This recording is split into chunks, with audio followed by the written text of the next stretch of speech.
오늘도 역시 미카엘 택시. 안녕하세요, 미카엘입니다. 법인 택시 지금 완전 월급제 아니면 전액 관리제 이런 말들이 많습니다. 사실 전액 관리제냐 완전 월급제냐 이것이 중요한 것이 아니었습니다. 그런데 지금 완전 월급제를 하게 되면 어떻게 되고 이런 말들이 많은데, 완전 월급제 하면은 무조건 그냥 급여가 210만 원이다 이렇게 말들을 하시는데요. 자세하게 설명을 하자면, 지금 법인 택시 회사의 대부분들이 하루 우리 기사들이 근무하는 시간이 8시간, 10시간, 많게는 또 12시간의 근무를 하고 있는데, 실질적으로 산정된 시간, 이게 근로계약서에 산정된 시간이 한 3시간 아니면 3.5시간, 5시간, 6시간, 6시간까지 가는 그런 회사도 별로 없을 거라고 생각이 드는데요. 이렇게 축소해서 실질적으로 근무하는 시간보다 축소해서 시간을 책정하고 거기 책정된 금액의 급여를 지급하다 보니까 그 적은 시간, 그 다음에 급여, 그래서 급여가 100만원 이하, 어떤 심한 경우는 한 50만원 되는 경우, 하여튼 100만원 미만의 급여가 책정이 되기 때문에 그러한 문제를 없애고자 주 40시간 이상으로 책정을, 주 40시간을 정하게 된다면 일단은 급여가 최소한 210만원에서 250만원, 요 정도 왔다 갔다 하거든요. 이제 야간 수당이라든가 공휴일 수당, 이런 수당까지 합치면 230에서 250까지도 가능합니다. 하지만 법인 택시 회사에서 이 정도의 금액을 주려면 기사가 최소한 벌어와야 하는 그러한 금액이 있는데, 그 금액이 최소한 더블 이상 돼야 된다는 것이죠. 그리고 나서 거기에 초과되는 금액, 초과되는 금액에 또 몇 대 몇으로 회사와 나눠 가져야 되는, 그래서 기존에 좀 약간 고성과자들, 수익이 많았던 그러한 고성과자들에게는 완전 마이너스가 되는 그러한 제도이고, 또한 지금 그거에 미치지 못하시는 분들은 이제 저성과자라고 해서 퇴출되는 그런 위기에 속해 있습니다. 그래서 거의 남아있는 분들이라고 하면 중간쯤 되시는 분들만 남아있게 되겠죠. 그렇게 되면 일단 기사에게도 손해다, 그리고 회사는 또 회사대로 손해다, 이렇게 주장하고, 아니다, 무조건 법을 지켜야 된다, 이렇게 주장하는 것이 있습니다. 기존처럼 노사가 자유롭게 시간을 책정하고 급여를 주자라고 주장하는 곳이 전국 택시 노동조합 연맹, 그 다음에 전국 민주택시 노동조합, 그리고 전국 택시 운송조합 연합회, 이 세 군데가 기존처럼 노사가 협의한 대로 그렇게 책정을 하자라고 이렇게 주장을 하는 것이고, 아니다, 법대로 해야 된다, 무조건 최소 40시간 하면서 최저임금을 받아가야 된다라고 주장하는 곳이 민주택시 공공운수노조 택시 지부입니다. 공공운수노조 이 택시 지부에 속하신 분이 이 문제 때문에 많은 고생을 하시고 결국은 희생을 하셨습니다. 그래서 이것을 더 필두로 더 확산이 되고 이 회사에게 많은 제재가 가해졌고, 그 회사가 또 서울에서 가장 크게 운영하는 그러한 법인 택시 회사였습니다. 민주노총 공공운수노조 이 택시 지부는요, 예전부터 이 택시 발전법 주 40시간 이상 근무할 수 있게 책정해야 된다, 이러한 문제를 가지고 예전에 세종시에서 고공논송을 오랫동안 했었습니다. 그래서 결국 이렇게 이 법이 만들어지게 된 것이었는데요. 서울이나 이런 수도권에서는 그래도 어떻게 중간쯤 하시는 분들이 계셔서 어떻게든지 굴러간다든가 할 수도 있겠지만, 지방으로 갈수록 더더욱 열악해집니다. 기사의 운송 수익금이 이 수도권보다 현저히 떨어집니다. 하루 수익금이 현저하게 떨어지는 상황에서 기사들에게 회사가 주 40시간에 해당되는 금액을 지불하기란 많이 버거울 텐데요. 지방으로 갈수록 더더욱 힘들어지고, 그 법인 회사들은 아마 거의 대부분이 폐업하게 될 수밖에 없는 상황입니다. 그렇다고 해서 지방의 소도시에게 어떠한 예외 조항이 있느냐, 예 조항도 없습니다. 지금 이 문제를 가지고 한노총에서 국토교통부와 그 다음에 유관기관의 어떠한 이 법률적 해석을 따로 해서 지금 각 공문이 내려왔는데요. 8월 20일에 무조건 전국적으로 시행하지 않아도 된다는 그러한 해석이 나왔습니다. 한국택시노동조합연맹 경기지역본부에서 문서를 발송을 했는데요. 일단 저희 회사로도 왔고 각 이 전국택시노동조합 연맹에 가입한 그러한 택시 노조들에게 각 이 공문이 지금 다 떨어졌습니다. 그래서 보시면은 지금 주 40시간 월급제 시행과 관련하여 국토교통부 및 유관기관의 해석을 공유한다. 그래서 이것을 참고해라 라는 그러한 공문입니다. 그래서 지금 시행 시기는요 2024년 8월 20일 예정이죠. 시행 지역은 현행 법률상 예외 지역이 없고 전국적으로 시행을 해야 합니다. 이 제도에 대한 내용은요 법인 택시 기사의 소정 근로 시간이 주 40시간 이상 되도록 의무화돼야 된다라는 내용이죠. 근데 이 참고사항에 보시면요 법률에서는 소정 시간을 근로 시간을 주 40시간 이상으로 적용해야 한다라고 했습니다만 이 8월 20일 이후 체결되는 임금 단체 협약 근로계약 갱신 포함이므로 그 다음에 법 시행 이전에 체결된 근로계약은 미적용을 받는다고 했습니다. 따라서 주 40시간 적용이 어려운 그러한 회사는 협약을 통해서 시행 전에 조치하면 새로운 협상 만료일까지 현행과 같은 근무 체계로 가능하오니 업무에 참고하시기 바랍니다라는 공문입니다.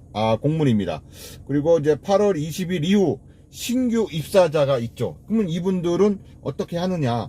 일단 이분들은 주 40시간을 적용하고 그 다음에 노동자 가입일로부터 단체 협약을 적용받을 수 있음을 참고하라고 써 있습니다. 따라서 쉽게 설명을 하자면요. 8월 20일부터는 주 40시간 이상을 무조건 시행을 해야 합니다만 이전에 노사가 체결한 그러한 협약이 있을 경우에는 이 협약이 우선시 된다는 것입니다. 그러니까 임금 협상을 먼저 했던 곳이 있겠죠. 그러니까 임금 협상은 보통 이제 1년 한 번씩 하는데 먼저 했던 곳은 일단 적용 대상이 아니고 이 전에 만약에 했다 20일 이후에 했다라면 40시간이 적용이 되겠지만 이전에 했던 회사는 이 협약대로 우선 가야 된다. 이 법률적 해석이라고 합니다. 또한 8월 20일 이후로 신규 입사자는 40시간, 주 40시간 이상 이것을 지켜야 합니다. 하지만 수습기간이라는 게 있죠.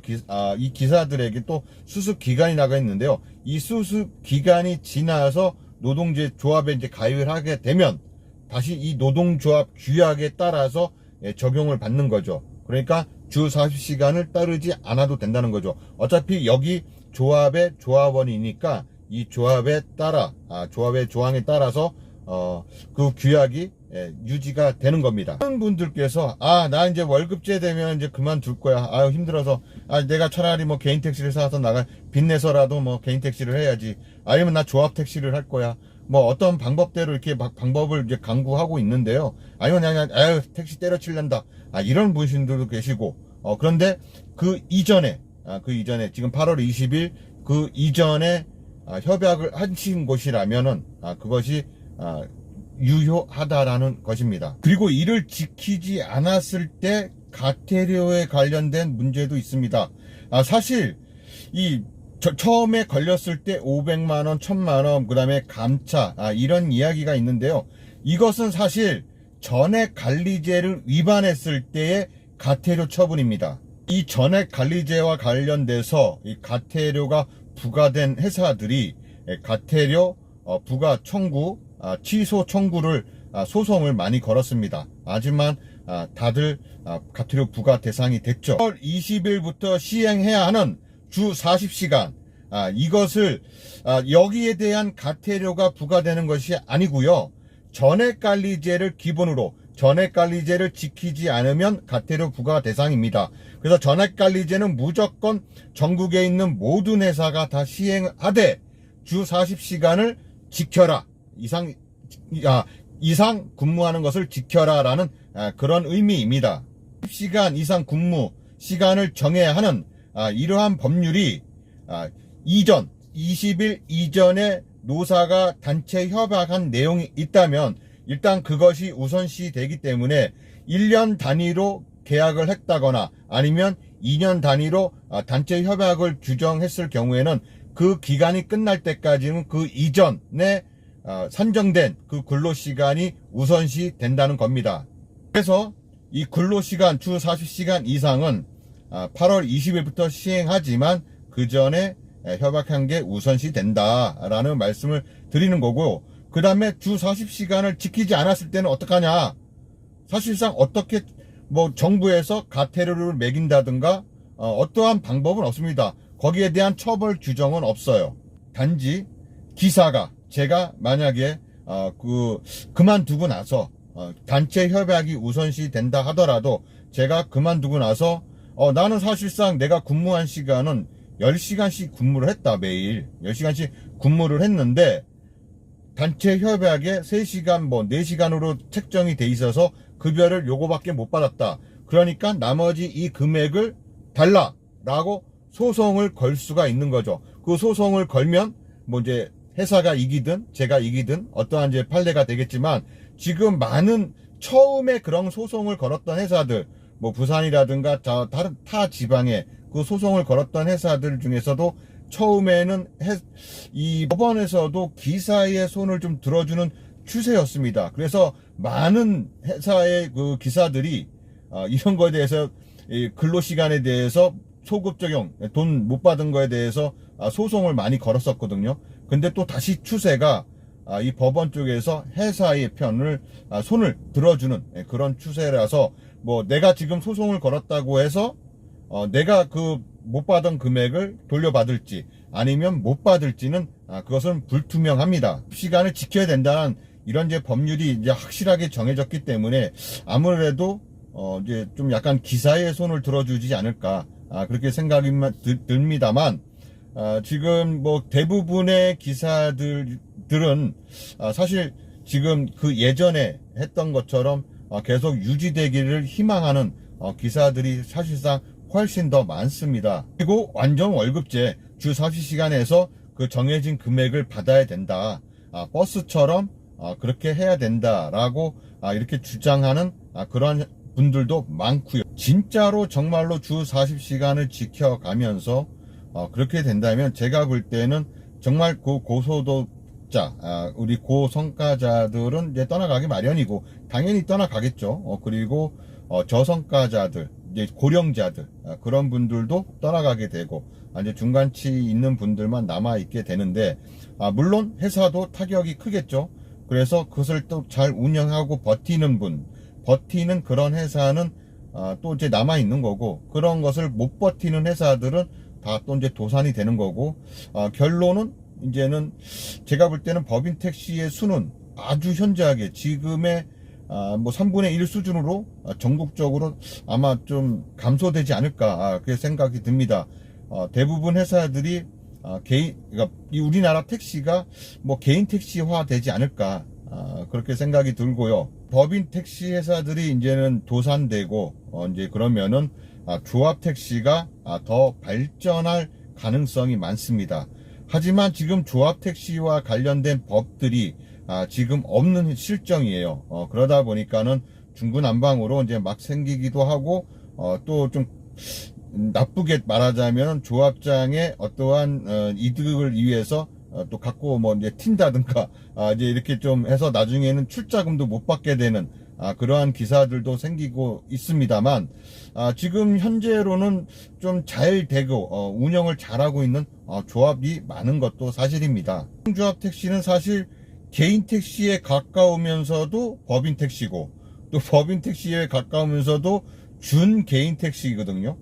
그래서 여기에 대한 법안들이 너무 없다 보니까 좀 많은 분들이 또 의심의 노출이 또한 걱정이 많습니다만, 또 이게 법인 쪽에 가까웠다 보니까 유류비를 정가하고 새 차를 샀다고 해서 세차비를 정가하고 또 하여튼 이러한 운송비 정가 금지라는 것이 있습니다. 근데 이 운송비 정가를 이 조합 택시에게도 적용을 할 것이냐 안 할 것이냐, 이래서 또 이것에 대한 문제가 이제 법원에서 판단이 됐는데, 일단 법인 쪽에 가깝다 보니까 운송비 정가에 해당이 된다라고 이렇게 판결이 났습니다. 협동조합 택시 같은 경우는 내가 출자금을 내고 거기에 회사에 필요한 금액들, 그러니까 내 가스비, 세차 구입비, 그 다음에 보험비, 여러 가지가 있겠죠. 그러한 또 조합이 운영해야 대한 그 최소한 금액, 그것을 납부하고 나머지는 다 이제 내가 가져가는 그런 시스템인데, 뭐 일단 그렇게 따지자면은 또 법인 쪽에 가깝고, 일단 내 돈을 투자해서 하는 거니 또 개인 택시에 가깝고, 그래서 이도 저도 아닌 지금 가운데 껴서 참 곤란을 많이 겪고 있는데, 빨리 또 조합 택시와 관련된 법도 개정되었으면 그런 바람입니다. 말도 많고 탈도 많고 그런 법인 택시, 예전처럼 산학금제로 돌아가자니 이 회사들의 갑질, 또 매년 올라가는 산학금, 그것 때문에 또 기사들이 또 그 산학금을 채우기 위해서 가속이라든가 난폭 운전을 하는 그러한 걱정도 있고요. 또 그렇다고 해서 또 전액관리제 완전 월급제를 지키자니 수입이 너무 현저하게 떨어져서 또 이것에 법인 택시에 붙어 있을 수도 없고, 그래서 정말 진퇴양난입니다. 위기 속의 법인 택시, 살얼음을 걷고 있는 법인 택시, 앞으로 희망이 전혀 없을까요? 비전이 없을까요? 법인 택시의 미래가 밝아지기를 희망하면서 미카엘 택시 미카엘이었습니다. 감사합니다.